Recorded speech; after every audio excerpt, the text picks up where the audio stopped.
All right, so my question is, what foods can meet the basic human requirements in space that can also meet up with the restrictions such as lack of space, lack of, well, needed environment because a lot of plants do want an exotic environment to grow in? And would it be possible for humans to sustain themselves mainly in potatoes and maggots long term? I think, well, that's a really good question. I think when considering the space restrictions, you really want to focus on nutrient density. That's a term that describes a food that has more nutrients per calorie than perhaps other foods. So that is going to be the most efficient. A nutrient dense food is going to be the most efficient type of food to bring in terms of minimizing nutrient deficiencies. And when it comes to that, I would say, off the top of my head, you have grass-fed beef, wild salmon, eggs. Eggs are considered nature's multivitamin, right? So we want to bring lots of chickens. And then dark leafy greens, kale, spinach, arugula, things like that. I mean, they tend to have few calories, but lots and lots of nutrients. So, yeah, I would say want to optimize for nutrient density. And then dark chocolate, just for fun. But dark chocolate is actually, if we're going to treat ourselves up in space, which we're going to want to do eventually, is also a fairly nutrient-dense food.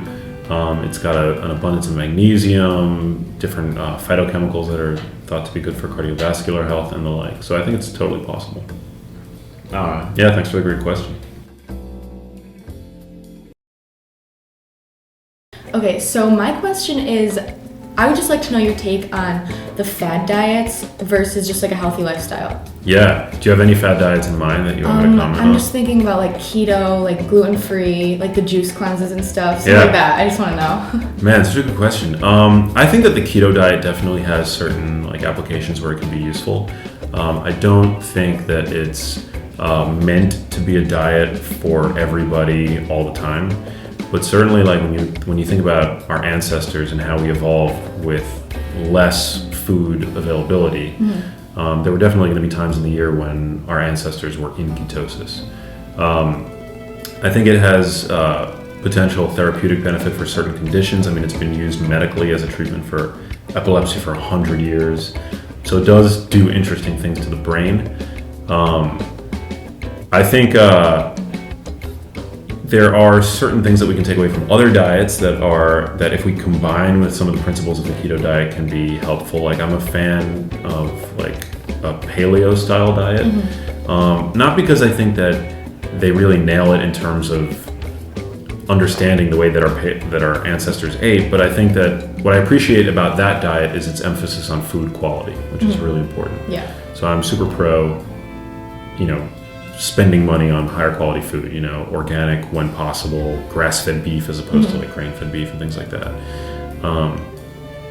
But like you don't have to stick to any of those diets in a way that's like dogmatic or like religious. Like I think an 80% on, 20% off seems to be like a good, sort of balance. Works for me anyway. Yeah, cool. Thank you. Thanks for the question. So much. Ready. So, what foods would you recommend for astronauts that are going to be in space for like a really long time around other planets that would help them stay healthy and not have deficiencies in vitamins or minerals? What a good question. I mean, yeah, because we don't want nutrient deficiencies, right? Like 90% of Americans are deficient in at least one essential nutrient. So, what I would say is I would bring up, I'd bring up some animals. Like I'd bring up some like cows and try to like grow some grass so that we can have those cows eat grass, which is what cows normally want to eat. And then veggies. I think you can't go wrong with a mix of grass-fed beef, which is one of the most nutrient-dense foods available in the supermarket, and dark leafy greens like kale, spinach, arugula, things like that. I'd also definitely bring up eggs. Like we want to minimize nutrient deficiencies, and eggs are like nature's multivitamin. So I'd bring up, pasture-raised eggs, maybe some like shellfish, like clams, oysters. Again, these are like some of the most nutrient-dense foods that we have. And yeah, like That's it. Basically, you can't go wrong when you're selecting properly raised animals like beef, chicken, eggs, maybe, wild salmon, also very nutrient dense, and veggies. So, yeah, I mean, it'd be fun to shop for that trip for sure. Thanks, man. Appreciate it.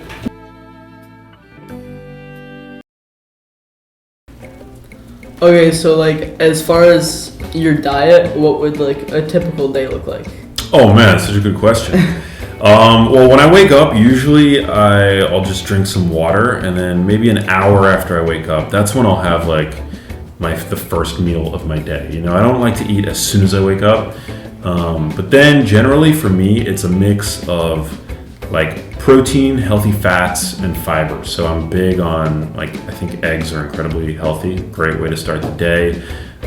So I'll make like a scramble with some vegetables thrown in, and I try to eat that, and maybe some coffee. Big coffee fan.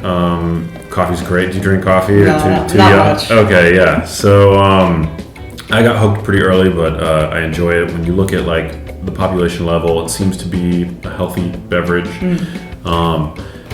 Then I try to keep snacking to a minimum throughout the day, but if I am going to snack, usually it'll be something like, nuts, which we know are very, healthy, lots of healthy fats, dark chocolate, which is good for the cardiovascular system, might even support athletic performance, which is great because I love to hit the gym.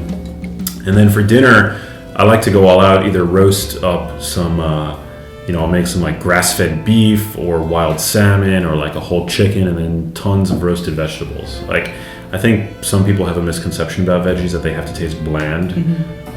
But if you make them with lots of spices, I think to me it's they come out bomb. Sounds pretty good. Yeah, super, super healthy. Generally lower on the carbohydrate spectrum, but I like to focus on nutrients, that are going to make me feel good all day, keep my energy levels stable. So usually it's vegetables and then protein. I'm reaching for vegetables and protein. That's my thing. Okay, thank you. Cool, thanks, Kyle. All right.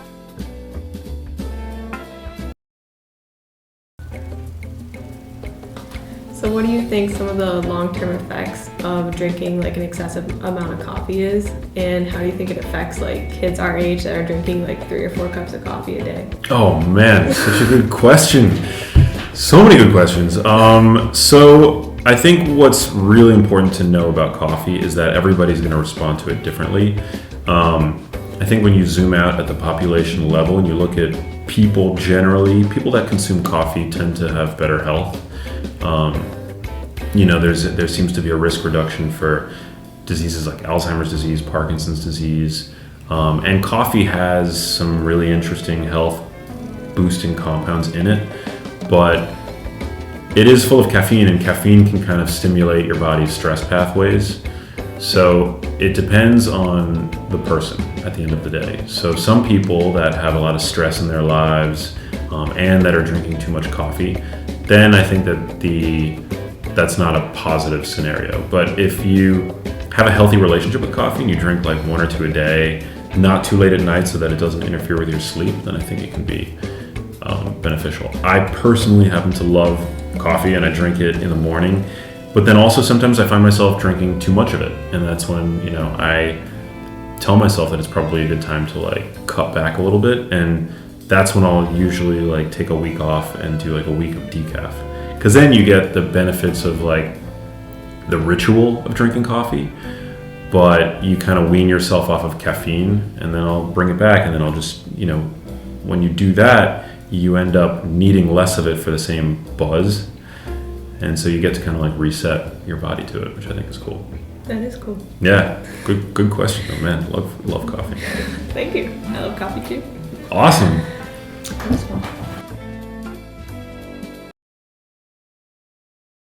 Okay, so my question to you is, we have learned a lot about on this conference how people lose their mass muscle on space, and they are some of the people athletes they're all about bodybuilding and stuff. So they're gonna be in a very bad shape when they come down. So is there anything when Colonize there we can possibly do or come up with that would help them at least like keep it to some extent that way? Like maybe like some powders, or like what kind of things can we do that could like make them keep it? Keep the muscle mass. Yeah, or like keep them a little bit of that kind of like athletic in their theme, so when they come back, they can like, you know, if they want to like restart where they left it, Yeah. they can like kind of catch up to that. Yeah, I mean, so that's such a good question. Definitely keeping protein intake high.